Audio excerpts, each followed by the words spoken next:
I was 16 when I first saw Queen Elizabeth I with my own eyes. It was a bitter winter morning in London, the kind where fog curls around your feet like living smoke. Snow clung to rooftops, and the bells of Westminster rang with a cold echo that settled deep inside the bones. I stood among a crowd gathered outside the palace gates, shivering beneath a wool cloak far older than me. But I didn't care. Today, the Queen would appear. The Queen whose name carried both fear and admiration. The Queen who ruled without a king, who commanded armies, who faced threats from every corner of Europe and never bowed. They called her the Virgin Queen, but people whispered more than they bowed. Whispers that she was too cold for love, too stubborn for marriage, too proud for companionship. Yet every whispered rumor led back to the same Nama name. Even children in the slums knew Robert Dudley. Some said he was her first love. Others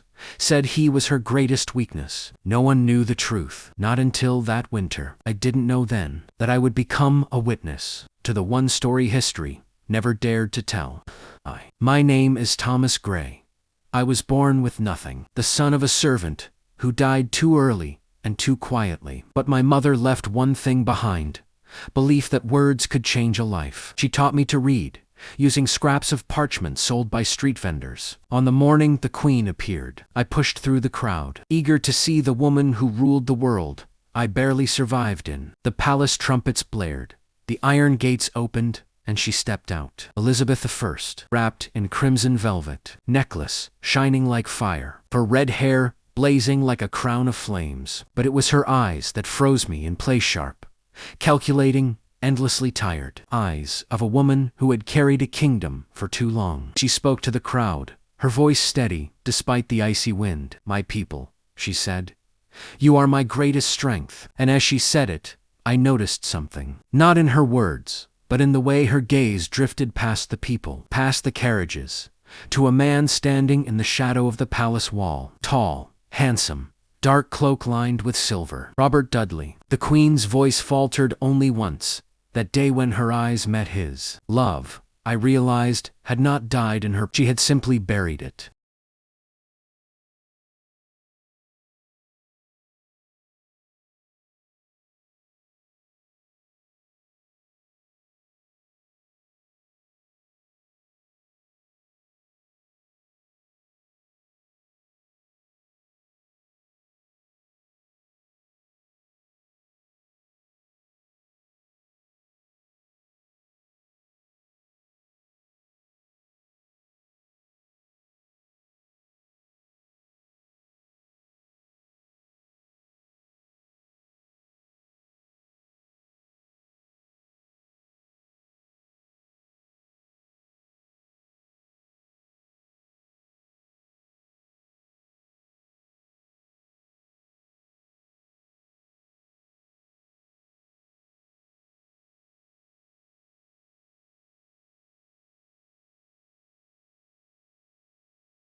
war arrived like thunder. The Spanish Armada, hundreds of ships, approached England's shores. The Queen rode out to address her troops at Tilbury, wearing armor over her gown, the wind whipping around her like a storm. "My beloved people," she shouted, "I have the body of a weak and feeble woman, but I have the heart and stomach of a king, and a king of England, too." Cheers erupted, swords lifted, hope returned. Then the battle began. For days, flames lit the horizon, cannons roared, smoke choked the sky, and in the chaos, England did the impossible. The Armada fell, storms destroyed the survivors. Spain retreated, England survived. The Queen won, but victory demands a price. Robert Dudley fell ill soon after. Fever, weakness, it came fast and mercilessly. I was in the palace when he collapsed.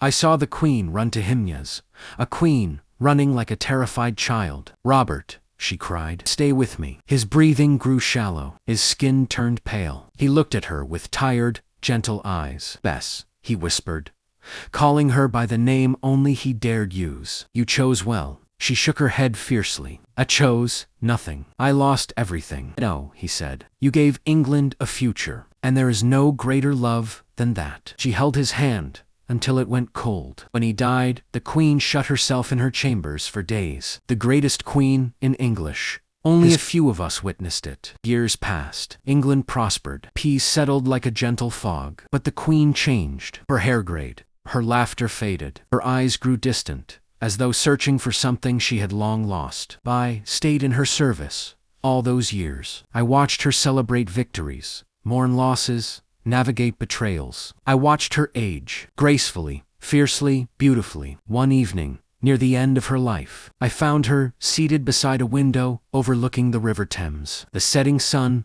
bathed her in gold. "Thomas," she said softly, "do you ever regret choosing duty over happiness?" I hesitated. "I would choose what my heart could not live without." She smiled faintly. "Then we are not the same." Her gaze drifted to a small wooden box on the table. Inside lay a single letter, its edges worn, its seal broken long ago. Robert Dudley's last letter. She kept it beside her bed until the day she died. The Queen passed away on a cold March morning.